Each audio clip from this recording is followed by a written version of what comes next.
స్థానిక సంస్థల ఎన్నికలపై ఫోకస్ చేసింది రాష్ట్ర ప్రభుత్వం. ఇందులో భాగంగా కాసేపట్లో సెక్రటేరియట్లో పంచాయతీ ఎన్నికల నిర్వహణపై రివ్యూ చేయనున్నారు సీఎం రేవంత్ రెడ్డి. ఎన్నికలు నిర్వహించాలంటే లోకల్ బాడీలో బీసీ రిజర్వేషన్లు పెంచాలి, కులగణన చేసిన తర్వాతే రిజర్వేషన్లు పెంచాలని సుప్రీంకోర్టు తీర్పు ఉంది. దీంతో వీటిపై అధికారులతో చర్చించనున్నారు సీఎం. రివ్యూకు పలువురు మంత్రులు, ఉన్నతాధికారులు అటెండ్ కానున్నారు. ఎన్నికల నిర్వహణపై కీలక నిర్ణయం తీసుకుంటారని తెలుస్తోంది.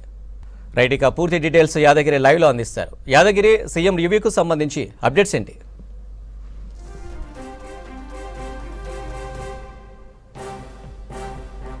మరికొద్దిసేపట్లో సెక్రటరియట్లో సీఎం రేవంత్ రెడ్డి అధ్యక్షన పంచాయతీరాజ్ శాఖకు సంబంధించిన దాని మీద ఆ శాఖకు సంబంధించి ఇవాళ సీఎం రేవంత్ రెడ్డి సమీక్ష చేస్తూ ఉన్నారు. ఈ సమీక్షలో పలువురు మంత్రులతో పాటు అధికారులు కూడా ఈ సమీక్షలో పాల్గొనబోతున్నారు. అయితే ఇవాళ నిర్వహించే ఈ సమీక్షకు సంబంధించి చాలా ఇంపార్టెంట్ రోల్ ఉందనే చెప్పవచ్చు. ఎందుకంటే ఇప్పటికే సీఎం రేవంత్ రెడ్డి స్థానిక సంస్థలకు సంబంధించినటువంటి ఎన్నికలు త్వరలోనే నిర్ణయిస్తామని చెప్పేసి ఇప్పటికే 2-3 సార్లు ప్రకటించారు. అందులో భాగంగానే ఇవాళ నిర్వహిస్తున్నటువంటి ఈ పంచాయతీ శాఖ సమీక్షలో ఈ స్థానిక సంస్థల ఎన్నికలకు సంబంధించిన దాని మీద ఓ కీలకమైనటువంటి నిర్ణయం తీసుకునే అవకాశం అయితే కనబడతా ఉన్నది. ఎందుకంటే ఇప్పటికే ఈ గ్రామ పంచాయతీలకు సంబంధించినటువంటి ఎన్నికలు ముగిసి సర్పంచుల గడువు ముగిసి 6 నెలలు అయిపోతుంది.